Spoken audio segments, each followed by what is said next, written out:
सतना के रैगांव से भाजपा विधायक और राज्य मंत्री प्रतिमा बागरी की जाति को लेकर इस समय कांग्रेस बवाल मचाए हुए है। कांग्रेस का ये आरोप है कि प्रतिमा बागरी ने फर्जी तरीके से अपना जाति प्रमाण पत्र बनवाकर खुद को अनुसूचित जाति का बना दिया और एससी आरक्षित सीट रैगांव से चुनाव लड़कर विधायक बन गई, जबकि वो शेड्यूल कास्ट से नहीं राजपूत जाति से नाता रखती हैं। मध्य प्रदेश अनुसूचित जाति कांग्रेस के प्रदेश अध्यक्ष प्रदीप अहिरवार ने यह मुद्दा उठाया है। उन्होंने जाति प्रमाण पत्र छानबीन समिति में प्रतिमा बागरी के खिलाफ शिकायत दर्ज करवाई है।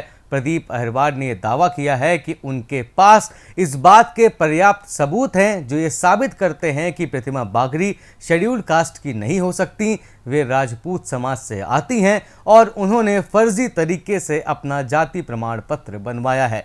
प्रदीप अहिरवार ने मंत्री प्रतिमा बागरी का जाति प्रमाण पत्र निरस्त करने के साथ मंत्री के इस्तीफे की मांग की है। उनका कहना है कि प्रतिमा बागरी की विधानसभा सदस्यता शून्य घोषित करते हुए रैगांव में उपचुनाव आयोजित करना चाहिए ताकि वास्तविक अनुसूचित जाति वर्ग के व्यक्ति को उसका हक मिल सके। भारतीय जनता पार्टी की वर्तमान में जो राज्य मंत्री हैं प्रतिमा बागरी जी, ये अनुसूचित जाति वर्ग की सदस्य नहीं है, ये राजपूत बागरी समाज की सदस्य हैं।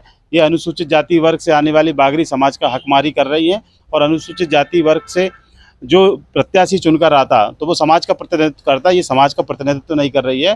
भारतीय जनता पार्टी और माननीय मुख्यमंत्री जी से मैं मांग करता हूँ कि प्रतिमा बागरी जी को कैबिनेट से बाहर किया जाए, उनके मंत्रिपरिषद से बाहर किया जाए और वहाँ पर उपचुनाव होना चाहिए, क्योंकि प्रतिमा बागरी जी के जो सर्टिफिकेट है फर्जी तरीके से उन्होंने बनवाया।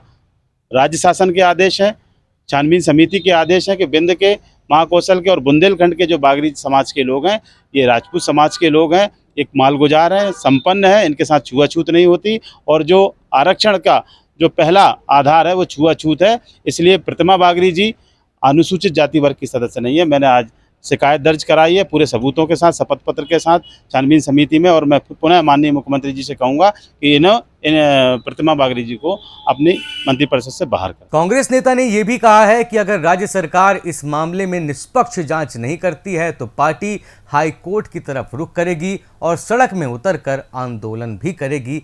जिस साक्ष्य की बात प्रदीप अहिरवार कर रहे हैं उसके बारे में बताएं तो उनका यह दावा है कि 1961 और 1971 में हुई जातिगत जनगणना में पन्ना, सतना, सिवनी सहित विंध्य क्षेत्र में रहने वाले बागरी जाति के लोगों को अनुसूचित जाति में शामिल नहीं किया गया है। अहिरवार ने कहा कि 2003 में मध्य प्रदेश सरकार द्वारा सभी कलेक्टरों को निर्देश जारी किए गए थे कि बुंदेलखंड, महाकौशल और विंध्य क्षेत्र में रहने वाले राजपूत बागरी समाज के लोगों को सिर्फ उपनाम के आधार पर अनुसूचित जाति प्रमाण पत्र न दिया जाए। इसके बाद 2007 में भारत सरकार ने यह भी स्पष्ट कर दिया था कि राजपूत ठाकुर समुदाय के बागरी जाति के लोग अनुसूचित जाति में शामिल नहीं हैं और उन्हें एससी प्रमाण पत्र नहीं दिया जाना चाहिए। हालांकि सरकार द्वारा जारी आदेश में यह भी लिखा गया है कि सिर्फ उपनाम के आधार पर बागरी जाति को अनुसूचित जाति का प्रमाण पत्र न दिया जाएगा, बल्कि गहन छानबीन के बाद ही उक्त क्षेत्र में सर्टिफिकेट जारी होंगे। यानी आदिम जाति एवं अनुसूचित जाति कल्याण विभाग ने बागरी जाति को एससी प्रमाण पत्र देने से साफ इनकार नहीं किया था, बल्कि गहन जांच के बाद ही सर्टिफिकेट देने के लिए कहा था। हो सकता है कि प्रतिमा बागरी को गहन जांच के बाद ही ये सर्टिफिकेट मिला हो। वैसे प्रतिमा बागरी के परिवार और रिश्तेदार हमेशा से पिछड़े वर्ग के नेता के रूप में रहे हैं। मंत्री के पिता जय प्रताप बागरी और माता कमलेश बागरी दोनों पंचायत सदस्य रहे हैं। रैगांव से कई बार विधायक रहे जुगल किशोर बागरी भी इसी एससी सीट से विधायक रहे हैं और तभी भी ऐसे मुद्दे उठते रहते थे। ऐसा माना जा रहा है कि मंत्री प्रतिमा बागरी के खिलाफ विपक्ष सिर्फ साजिश रच रहा है, जिसमें सतना बीजेपी के बड़े नेता शामिल हो सकते हैं। सतना बीजेपी कई धड़ों में बटी हुई है।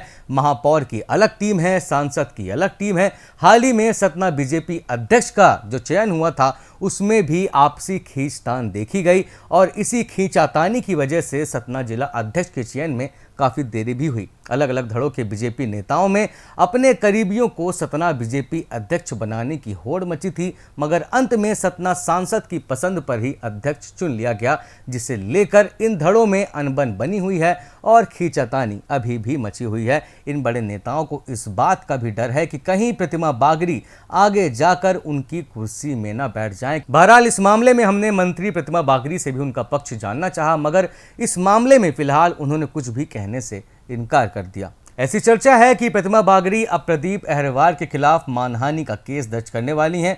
उनका कहना है कि जितनी भी जांच करानी है करवा लो, उन्होंने कोई फर्जी प्रमाण पत्र नहीं बनवाया है। वैसे ये मामला जांच का विषय तो है, आखिर सच और झूठ का पर्दाफाश होना जरूरी है। बस ये देखने वाली बात होगी कि सच कौन बोल रहा है और कौन झूठ। वैसे इस मामले में आपकी क्या राय है, हमें कमेंट बॉक्स में जरूर बताएं और विंध्य से जुड़ी खबरों के लिए शब्द साची विंध्य को सब्सक्राइब करना ना भूलें। धन्यवाद।